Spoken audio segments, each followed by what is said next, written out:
내맡김의 영성 단상 10 사명자는 절대로 죽지 않는다. 하늘과 땅의 주인님이신 우리들의 아버지, 생명의 주인이신 하느님께로부터 명령을 받은 사명자는 아무리 죽을 목숨이라도 그 사람이 받은 사명을 다 완수할 때까지 죽고 싶어도 도저히 죽을 수 없다. 아무리 살고 싶어도 죽을 놈은 접신물에 코 빠져 죽고, 아무리 죽고 싶어도 살 놈은 바다에 빠져도 살아난다. 살 놈이란 바로 사명을 받은 사람, 사명자이다. 비와 눈은 하늘에서 내려와 그리로 돌아가지 않고 오히려 땅을 적시어 기름지게 하고 싹이 돋아나게 하여 씨 뿌리는 사람들에게 씨앗을 주고 먹는 이에게 양식을 준다. 이처럼 내 입에서 나가는 나의 말도 나에게 헛되이 돌아오지 않고 반드시 내가 뜻하는 바를 이루며 내가 내린 사명을 완수하고야 만다. 이사야서 55장 10절에서 11절.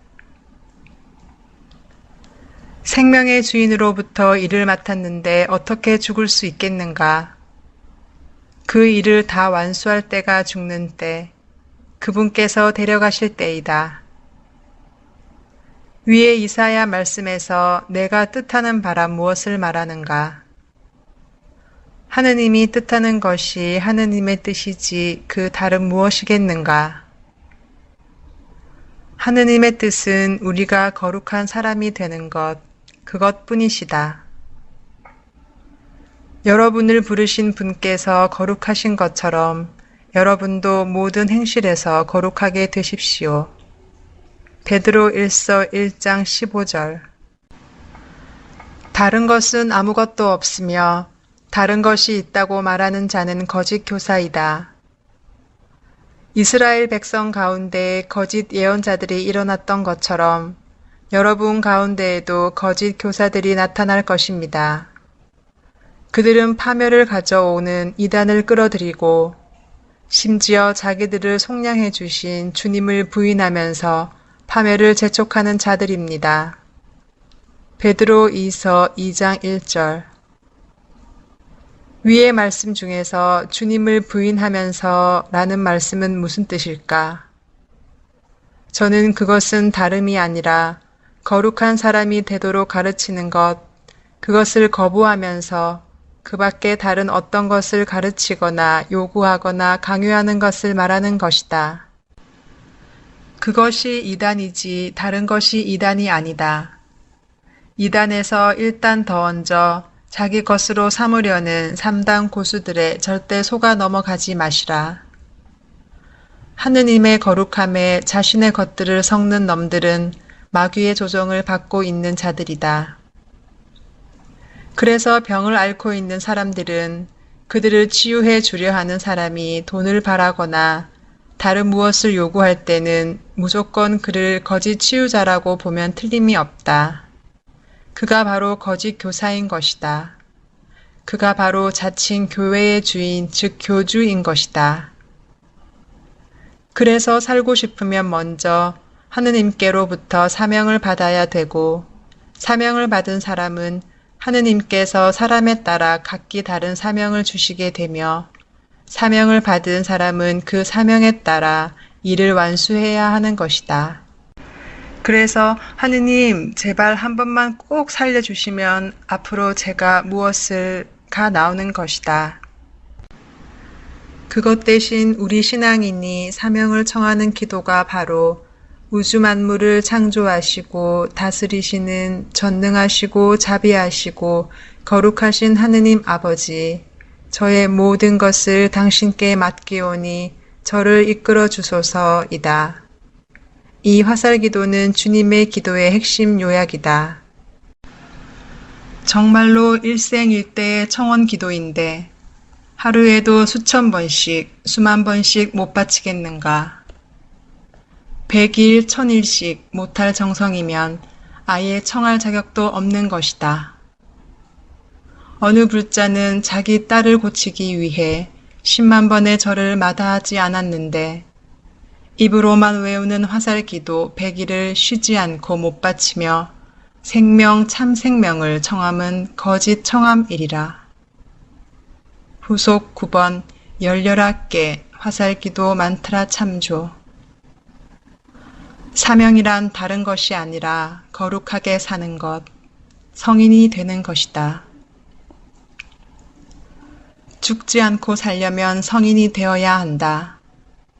성인이 되는 가장 쉬운 방법이 자신의 모든 것, 생명까지도의 주인이 바로 하느님이심을 먼저 인정해드리고 그 다음 하느님께 자신의 모든 것, 생명을 내맡기는 것이다.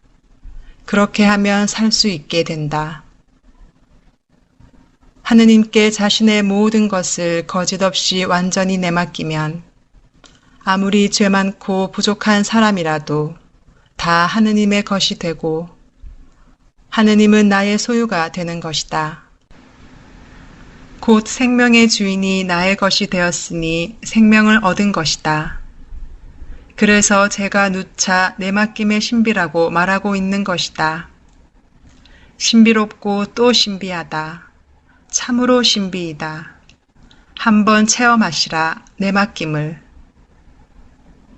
하느님을 모르는 사람들은 대통령한테 내맡기려 안달들이다. 대기업에 내맡기려 안달들이다. 기똥찬 여성, 남성에 내맡기려 안달들이다. 사람에게 내맡김과는 절대 비교 마시라. 사람들에게 내맡김의 끝은 무엇인가? 병중에 있는 사람과 가족들은 정말로 병자의 목숨을 거짓없이 하느님께 다 내놓아야 한다. 정말로 주님께서 이 사람을 데려가신다 하더라도 다 내맡기면 하느님의 것이 되어 하느님의 품에 안길 수 있음을 더 기뻐할 때, 즉 이 세상에 살려는 마음을 조금이라도 남김없이 다 없애버리면 그때 기적 아닌 기적, 즉 생명을 얻게 되는 것이다. 이 사실은 제가 정말로 보장해 드린다. 아님 말고 내맡긴 영혼은에서 참조. 죽기 살기란 바로 그것을 말하는 것이다. 정말 죽도록 하면 산다. 살 수 있다. 정말로 살아날 수 있다. 쓸데없이 생긴 말은 하나도 없다. 사람들 인류의 오랜 경험에서 나온 것이 말이 된 것이다. 우리 예수님의 말씀, 제 목숨을 얻으려는 사람은 목숨을 잃고 나 때문에 제 목숨을 잃는 사람은 목숨을 얻을 것이다. 마태복음 10장 39절을 우습게 들어서는 안 되는 것이다. 내맡김은 만병통치약이다. 병자들이 가장 먼저 복용해야 할 약이 내맡김의 만병통치약이다. 가장 효과가 확실하다. 공짜이다. 사실 내 것이 아니라 하느님 것이기 때문이다. 돈 없어도 다른 약 없어도 살아날 수 있다. 돈이 없는 자들도 와서 사 먹어라. 와서 돈 없이 값 없이 술과 젖을 사라. 이사야서 55장 1절. 우리 하느님은 돈 없고 약 못 사 먹어 사람을 죽게 하는 분이 아니시다. 또 기적이 예수님 시대에만 가능한 것이 아니다. 우리의 약한 믿음이 그 기적들을 방해할 뿐이다. 아니, 우리의 보잘것없는 지식과 경험이 기적을 가로막고 있는 것이다. 내가 내린 사명을 완수하고야 만다고 하신 말씀을 굳게 믿어야 하는 것이다. 병자들과 그 가족들의 입에서 한마음 한입, 같은 마음 같은 입으로 하느님 이번 병으로 정말로 저 누구를 데려가셔도 저는 좋습니다. 저의 목숨을 당신께 맡기오니 저를 이끌어 주소서 라는 화살기도가 끊이지 말아야 한다. 저를 믿고 해보시라. 죽기 살기로 해보시라. 그러면 죽을 것이다. 죄에서 죽을 것이다. 죽음에서 죽을 것이다. 죽더라도 살 것이다.